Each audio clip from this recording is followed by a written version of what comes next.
అందరికీ నమస్కారం. ముఖ్యంగా ఇక్కడ స్ఫూర్తి ఫౌండేషన్, స్ఫూర్తి అంటేనే అందరికీ ఏదైనా చేయాలనే ఆశ కలిగడం, ఏదైనా సహాయం చేయాలనే ఉద్దేశం రావడాన్ని స్ఫూర్తి అంటారు అన్నమాట. అలాగే మేడం గారు వచ్చి ఎంతోమందికి మళ్ళీ స్ఫూర్తిని కలిగించారు. అయితే ఇక్కడ పెద్దవాళ్ళందరికీ మేడం గారి పేరేంటి, వాళ్ళ పేరేంటి తెలియకపోవచ్చు, కానీ మరీ తెలుసుకొని మరీ గుర్తుంచుకొని గౌరవించే వ్యక్తులు ఇక్కడ అందరు ఉన్నారు. అది అంటే ఎందుకంటే ఆ విషయం మేడం గారి పేరు లేకపోతే ఏదో తెలియక వీళ్ళు పలకడం కానీ కాకపోతే చాలా అభిమానించే వ్యక్తులు మా మత్స్యకారులు. అందులో నేను కూడా ఒక మత్స్యకారులు అవడం చాలా గర్వంగా ఉంది. అయితే స్ఫూర్తి ఫౌండేషన్ ఈరోజు ఈ లైఫ్ జాకెట్స్ అంటే ప్రమాదం చేత మునిగిపోకుండా మన ప్రాణాలు కాపాడుతుంది కాబట్టి అది లైఫ్ జాకెట్ అయింది. ఆ లైఫ్ జాకెట్స్ని ఈరోజు మనకి ప్రజలకి అలాగే మత్స్యకారులకు అందజేయడం చాలా గొప్ప విషయం. ఇలాంటి ఆలోచన కలిగి అక్కడి వరకు తీసుకెళ్లిన మన పుట్నూరు వరప్రసాద్కి ఒక సదుద్దేశంతోనే చేస్తారని ఆయన పైన స్ఫూర్తి ఫౌండేషన్ నమ్మకానికి శ్రీకారం చుట్టడానికి ముఖ్యంగా మీ ఆదర్శానికి మా ప్రత్యేక ధన్యవాదాలు మేడం గారు. అలాగే అయితే మనం ఎన్నో కార్యక్రమాలు చేస్తుంటాము, ఎన్నో ప్రభుత్వాల ద్వారా చేస్తుంటాము, కానీ ప్రభుత్వాలతో సరిసమానంగా కొన్ని మానవత దృక్పథం కలిగిన వ్యక్తులు ఇంకెందరో ఉన్నారు. అలాంటి దానిలో స్ఫూర్తి ఫౌండేషన్ కూడా ఉండడం చాలా గర్వంగా చెప్తున్నామండి.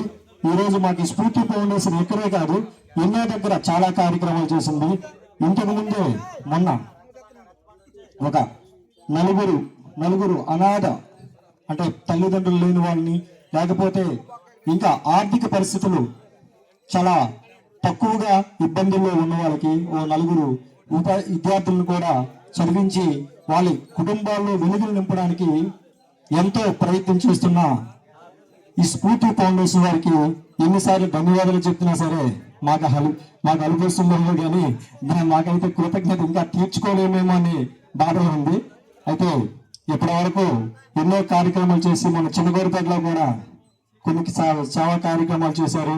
అలాగే ముందు ఇంకా ఎన్నో సేవా కార్యక్రమాలు చేస్తూ మా గుండెల్లో నిలిచిపోవాలని మిమ్మల్ని ఎప్పుడు మా గుండెల్లోనే పెట్టుకుంటామండి. అయితే మాకు ముఖ్యంగా మీ ఫౌండేషన్ ద్వారా ఎన్నో కార్యక్రమాలు, ఎన్నో సేవలు సమాజంలో వెలుగు నింపడానికి ప్రయత్నించే క్రమంలో మాకు ఇక్కడ మత్స్యకారులకి మ్యాక్సిమం మేడం గారు అయితే ఈరోజు కూడా ఈ జనం తక్కువ ఉన్నారు, చాలా మంది రాలేదు. ఎందుకు అంటే మీకు ఈ సభ వినయంగా చెప్తున్నాను ఏంటంటే ఈరోజు దురదృష్టకరంగా మన గ్రామంలో ఒకరు చనిపోవడం జరిగింది. అంత లేకపోతే రాజారంపురం మేము ఎప్పుడు వచ్చినా సరే జనం కోలాహలంగా చాలా సంతోషంగా వెళ్ళిపోయే పద్ధతి ఇక్కడ ఉంటుంది. కాకపోతే ఇక్కడ ఈరోజు కొన్ని జనం అయినా వచ్చారు. అయితే కారణం మీ సేవ, మీ మంచి మనసు, మీ స్వచ్ఛంద సంస్థ ద్వారా ఎన్నో కార్యక్రమాలు ఇప్పుడిప్పుడే మేము కూడా చాలా చూసాము.